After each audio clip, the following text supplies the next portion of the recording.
Hello friends, welcome back to my channel. আমি অনন্যা। আজ সকাল সকাল বিছনা থেকে নাবার আগে এমন এক ফোন পেলাম। ফোন পেয়েই আমার কেমন একটা হঠাৎ করে শরীরের মধ্যে লাগছিল, কারণ এত সকাল সকাল কেই বা ফোন করবে, বিছনা থেকে তখনও নাবিনি। নাবার আগে এমন এক ফোনটা পাওয়ার আগে রিসিভ করার আগে আমার একটা হঠাৎ কেমন একটা শরীরের মধ্যে লাগলো। তো ফোন পাওয়ার সাথে সাথে বাড়ির থেকে বেরিয়ে পড়লাম, হন্ততন্ত হয়ে চাকদা থেকে শান্তিপুরের উদ্দেশ্যে দিদা বাড়িতে। যে দিদা আজ আর আমাদের মধ্যে আর নেই। এটা মেনে নেওয়া বড়ই কষ্টের, কারণ আমার দিদা ছিল। তো দিদা বাড়িতে চলে এসেছি, সকাল সকালই চলে এসেছি, শুধু ছেলেকে খাওয়ানো করিয়ে নিয়ে একদম সঙ্গে সঙ্গে গুছিয়ে বেরিয়ে পড়েছি। সকাল সকালই চলে এসেছি। তো দিদা আর নেই আমাদের মধ্যে, ভাবতেও খুবই কষ্ট, কারণ এই কদিন আগেও এসে গেছি। আমি দিদার পাশে দাঁড়িয়েছিলাম, কোনো কথা বলিনি। দিদা দিদা আমাকে বলছে যে বুড়ি, আমার ডাকনাম যেহেতু বুড়ি, দিদা বলছে বুড়ি। আমি বলেছিলাম হ্যাঁ দিদা। এরকম করে কথা না বলে দাঁড়িয়েছিলাম, তাতেই দিদা বুঝতে পেরে গেছিলো এত বয়স দিদার, 108 বছর প্রায় বয়স, 7-8 বছর বয়স দিদার, অনেক বয়স ছিল, কিন্তু কোনো স্মৃতি, চোখ মোটামুটি সবই ঠিক ছিল। দিদাকে খাওয়াই দিয়েছিলাম।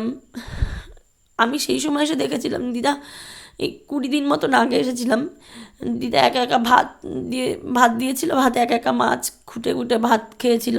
বেশি খেতে পারতো না, 1 বছর দিয়ে একটু শরীরটা খারাপই ছিল, কিন্তু একা একা বসে বসে খেয়েছিল। আমি লাড্ডু দিয়েছিলাম দিদাকে খেতে। দিদা আমায় বলছিল যে জল দিলি না, খাবার দিলি তো। তারপর আবার আমি দিদাকে জল দিয়েছিলাম। এরকমভাবে কোনো দিক দিয়ে বয়স হয়ে গেছে, কিন্তু দিদার সঙ্গে থাকলে বোঝা যেত যে দিদার বয়স হয়ে গেছে, কিন্তু কোনো বয়সে সে বার্ধক্যটা দিদার মধ্যে সেরমভাবে ছিল না। 1 বছর দিয়ে শুধু দিদার শরীরটা একটু খারাপ ছিল, নরম।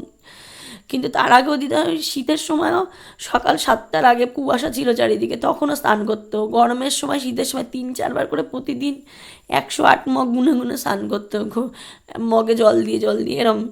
আমরা দিনে 1 বার স্নান করতে শীতে ভয় পেতাম, পৌষ মাসে সে 3-4 বার করে স্নান করা হয়ে যেত তার, 3-4 দফা। এত একটু গরম গরম সহ্য করতে পারতো না, শীত সহ্য করতে পারতো। তাই খুবই গরম ছিল যেদিন দিদা মারা গেছিলো, তার আগের দিন সেই দিন। এখন তো না বৃষ্টি, কদিন ধরে একটু ঠান্ডা ঠান্ডা, কিন্তু দিদা কদিন আগেই মারা গেছে। আমি দিতে পারিনি ব্লগসটা, কিন্তু দিদা কদিন আগেই মারা গেছে। খুব যখন গরম ছিল ঠিক তখনই। তো দিদা গরম সহ্য করতে পারতো না, শীত পারতো কিন্তু গরম পারতো না। তো দিদার অনেক বয়সও হয়ে গেছিলো, কিন্তু কোনো স্মৃতি, দিদার কখনো স্মৃতি কাউকে দেখে চিনতে না পারা, কিংবা কারো কথা অনেক পুরনো লোককে, অনেক দিন আগের কাউকেও অনেক অল্প দেখেছিল, তাকেও মনে করিয়ে দিলে বুঝতে পারতো। তো বলতে না বলতে এরকম দিদাকে নিয়ে যাওয়ার জন্য গাড়ি চলে এসছে, যে আমার কাকার ছেলেরা ফুল নিয়ে এসেছে, গাড়ি সাজাচ্ছে। আমার ভাই টাইরা আছে সম্পর্কে, দাদা ভাই, এরা সাজাচ্ছে। দিদা বাড়িতে আসতাম, দিদা বলতো ভাত খাবি না, আসছিস ভাত খা, ভাত খা, এরকম করে বলতো। গাছে গাছে দিদা বাড়িতে অনেক ফলের গাছ। দিদা বলতো লিচু লিচু পেকেছে, চালতা চালতা আছে গাছে, কাঁঠাল নিবি না, ইঁচড় খাবি না। জানার আমাদের কেউই বলবে না দিদার মতন করে। খেতাম না খেতাম এরম বলতো, কারণ দিদা বাড়ি আর আমাদের বাড়িও বেশি একটা দূর নয়, এ পাড়া আর ওই পাড়া। আমাদের বাড়িও শান্তিপুর, কিন্তু দিদাদের বাড়ি ওই পাড়ায় না, একটু দূরে আর কি। তো দিদা বাড়ি গেলেই দিদা বাড়ি যেতাম। আমি কোনোবারও কামাই করতাম না বিয়ের পর আর কি।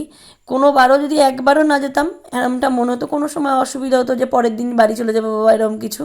কিন্তু দিদা বাড়ি যেতামই, যে এবার দিদারে দেখে যাই, পরের বার যদি না দেখি এসে, এরমটা মনে হতো। এই যে বড় মাসি আসতে, যে আকাশি কালারের শাড়ি পরাটা, আমার বড় মাসি জানতো না যে আমার দিদা আর নেই। মা বাবা হারানোর যে কষ্টটা কতটা মামাসির এখন পাচ্ছে, কারণ বাবাকে তো কবেই হারিয়ে ফেলেছিল, আর আমি তখন ছোট ছিলাম, অনেক দিন আগে। কিন্তু মা এতদিন বেঁচে ছিল, এরকমও অনেক মানুষই থাকে না বেঁচে, কারণ আমার দিদার 108 বছর প্রায় বয়স। এতদিন বেঁচে ছিল, মাসিরা এত কাছে পেয়েছিল, এত দিন ধরে পেয়েছিল আর কি দিদাকে। দিদার বোন, দাদা, বৌদি, ভাইরা সবাই মারা গেছে, আমার দিদাই শুধু বেঁচে ছিল। আমার দিদা আজ আর নেই। মারা খুবই ভেঙে পড়েছে, কারণ মাথার ওপর বাবা মা থাকা যে কতটা একটা কতটা যে পাওনা থাকে তাদের, আর যে মা বাবা নেই তারা খুবই ভেঙে পড়েছে, এটা স্বাভাবিক।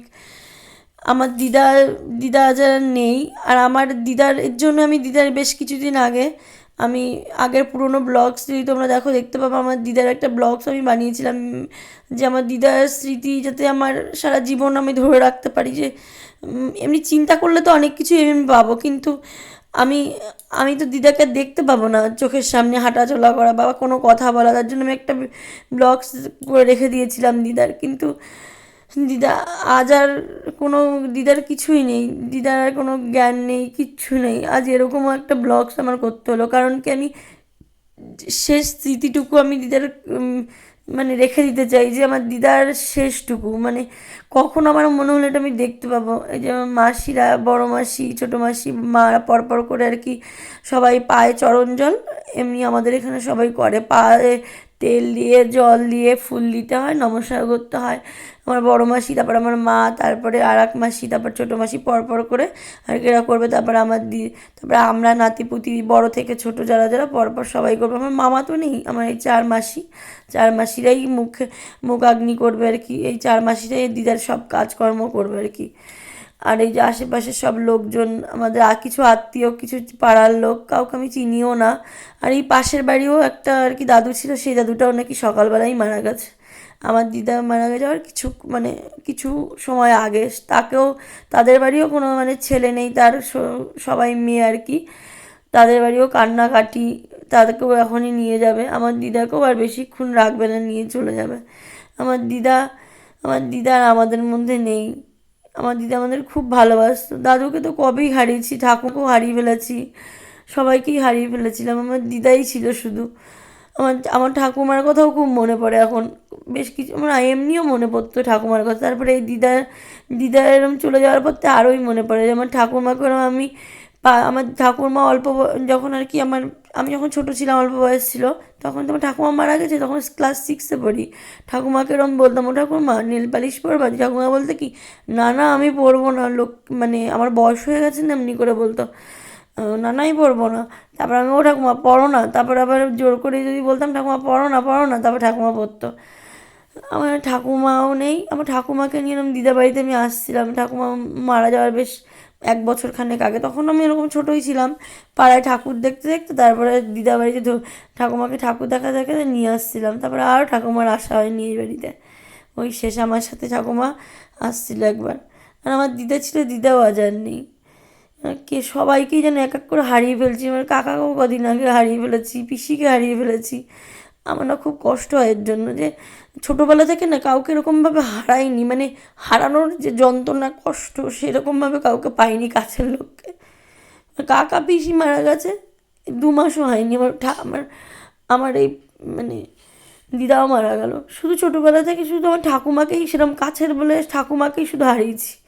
আর আমি সেরকমভাবে, তাও ছোটোবেলা, বড় হয়ে মানে এরকম পর করে সবাইকে এরকম হারিয়ে ফেলবো, খুবই কষ্ট হচ্ছে, খুব কষ্ট। এই যে মানে ভয়েস ওভার দিতে গিয়ে আমার মানে গলা কেঁপে কেঁপে উঠছে, কতবার আমি যে ডিলিট করে ফেলেছি তার ঠিক নেই, মানে এতটা মানে পারছি না করতে, এরকমটা লাগছে। কিন্তু আমার শেষ স্মৃতি এইটুকু আমি রেখে দেবো ওই দিদার জন্য, মানে যখন আমার মনে হবে তখনই আমি এগুলো দেখতে পাবো। কিন্তু এই যে এক এক করে সবাই এরকম চরণ জল করছে, এরকম আমাদের মধ্যে যেরকম গর্ত করে পুকুর কাটতে হয়, পুকুর মানে করে তারপরে এরকম করে পায়ে চরণ জল করতে হয়, এরকমটাই দেখি সবার বাড়িতে। এই যে দিদার জন্য বাঁশ কেটে যেরকম করে নিয়ে আসতে হয়, সেরকম আর কি নিয়ে এসেছে।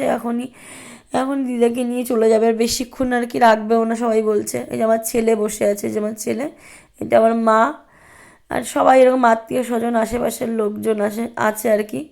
এই যে পাড়ের কড়ি বলে না, সেই পাড়ের কড়ি দিচ্ছে, এটা আমার একটা মাসির মেয়ে, আমরাও দিয়েছিলাম পাড়ের কড়ি, আমার মা, সবাই এরকম পাড়ের কড়ি দেয়, অনেকেই আমাদের এখানে এরকম দেয় পাড়ের কড়ি, পাড় করার কড়ি।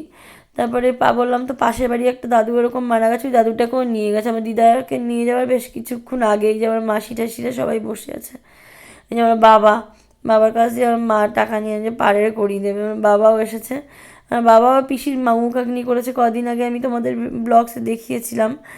আর বেশ কিছুদিন আগে আমার কাকা পিসির মানে একসাথে কাজ হয়েছে, 13 দিনের মাথায় মারা গেছে, মানে একজনের কাজ না হতে হতেই আর একজনের, 1 মাস পরে তারপরে দুজনের কাজ একসাথে হয়েছে। এই যে আমি এরকম চরণ জল করে নিলাম, এখন সবাই মিলে একটু ফটো তুলে রাখবো দিদার সাথে, যে সবাই মিলে একসাথে বসে যে শেষ স্মৃতিটুকু সবাই, যে মানে যেইটুকু আর দিদার আর জন্য তার কোনো কিছুই থাকবে না, সবই স্পর্শ, মানে চিন্তা করলে স্মৃতি হিসাবে পাবো, কিন্তু কিছু দেখার জন্য এই যে স্মৃতি হিসাবে ফটো তুলে রাখলাম। দিদাকে আর বেশিক্ষণ রাখবে না, এক্ষুনি নিয়ে যাবে, তাই বলছে যে সবাই আমরা সব মাসিরা, কিছু লোক চিনিও না আমি ওখানে, আর কেউ আত্মীয় কেউ আছে আমার, এই যে একটা দিদি আছে, সবাই আমরা এরকম সবাই মিলে আমরা ধরেও তুলে দিতে, সবাই বলছে ধর তোরা সবাই মিলে দিদাকে তুলে দে, সবাই মিলে আমরা তুলে দিয়েছিলাম দিদাকে এই বাসের ওপরে। দিদাকে এক্ষুনি নিয়ে চলে যাবে, বেশিক্ষণ থাকবে না দিদা।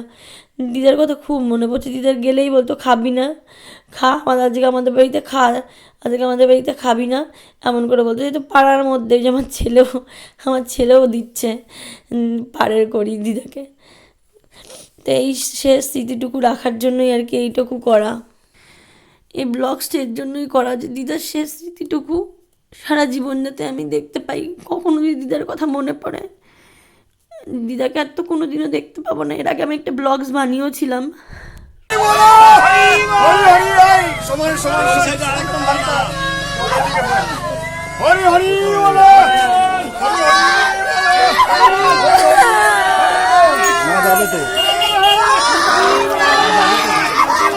দিদাকে যেই বাড়ির থেকে বার করে নিয়ে গেছে, মা মাসিরা খুবই কান্না করছে। এটা স্বাভাবিক, মা বাবা হারানোর কষ্ট খুবই কষ্ট করে। আমার মা এমন জোরে চিৎকার করছে, আমার তো মার জন্য খুব ভয় লাগে, কারণ এমনি আমার মা খুব বেশি, এমনিতে অল্পতেই বেশি কান্না করে, তারপর আবার মার হার্টের সমস্যা, খুব ভয় করছিল। তো যাই হোক, ওখান থেকে ওদের মাদের একটু সান্ত্বনা করে, মানে সবাইকে একটু ইসে করে, তারপর ওদের টোটোতে উঠালাম। টোটোতে এক এক করে সব মাসিরা উঠে গেছে। এই যে আমার দিদা যেন মনে হয় ঘুমিয়ে আছে, এরকম মনে হচ্ছে আমার।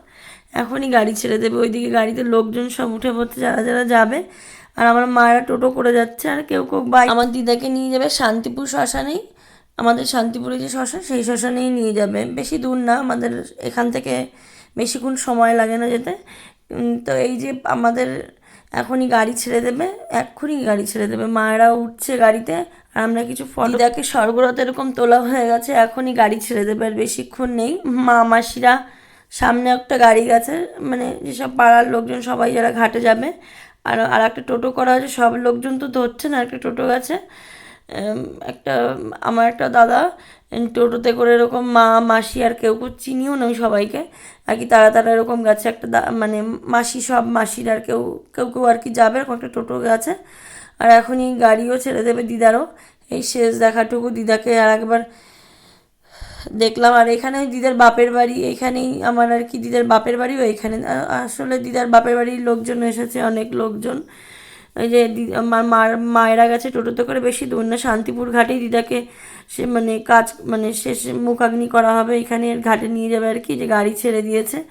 যতটুকু দেখা যায় ততটুকুই যেন মনে হয় কি, ততটুকুই দেখি দিদাকে আর কি শেষ পর্যন্ত, এমনিটাই মনে হচ্ছে যে যত দূর দেখা যায় তত দূরটাই দেখবো। দিদাকে না একদমই ছেড়ে দিতে ইচ্ছে হচ্ছে না, যদি পারতাম নিজের কাছেই রেখে দিতাম, এরকমটা মনে হচ্ছে, কিন্তু কোনো কিছুই সম্ভব না। তো এই যে সব ছাতার মাথায়, তো ওইটা আমার মামা হয় একটা সম্পর্কে, আমার আর ছোটো দিদার আর কি ছেলে, ওই দিদাও মারা গেছে, আমার দিদার বোন, ওই দিদাও মারা গেছে, ওই দিদাও আসতো আমার এই দিদা বাড়িতে। সবাইকে হারিয়ে ফেলেছি, সবাইকে, আমার কাকা, আমার পিসি কদিন আগে হারিয়েছে, আমার বাবার জন্য যাইনি, আমার পিসির মুখাগ্নি করেছিলাম আমার বাবা, 1 বছর তো হয়নি, এই 2 মাস হয়েছে, 1 বছরের মধ্যে নাকি যেতে নেই শ্মশানে, তাই আমার বাবাও যায়নি।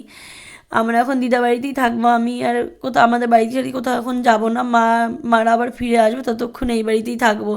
এই সবাই কথা বলা করছে যে কী নিয়ম কাজ, এবার তোরা স্নান টান করবি, আমরা সবাই আর কি স্নান টান করবো এখন আর কি, সব কিছু ধুয়ে দিয়ে বাড়িঘর মুছে যেসব আর কি বলে সেই সব আর কি, যে আমার মাসির একটা মেয়ে, আমরা আর একটা মাসির মেয়ে, আমরা সবাই দিদা বাড়িতেই এখন আছি, আমরা এখন আর বাড়ি যাইনি, এখানেই আমি থাকবো। বাবাও আছে আমার এখানে, বাবা একটু পরে তো বাড়ি চলে যাবে, এই জন্য বাবা আর আমার ছেলে টেলে সব আমরা এইখানেই আছি, এখানেই এখন থাকবো। আমরা আর কি রাত্রেবেলা পরে দেখবো কখন যাই, কিন্তু এখন আর যাবো না, দিদা বাড়িতে কেউ নেই, সব মাসিরা চলে গেছে, দিদা বাড়ি পুরো ফাঁকা, এখন দিদা বাড়িতেই আছি, আর মায়েরা চলে গেছে। আর দিদার কথা খুব মনে পড়ছে, কতবার দিদা দিদা বলে ডেকেছি, মানে কি দিদা আমার কাছেই আছে কাছাকাছি কোথাও।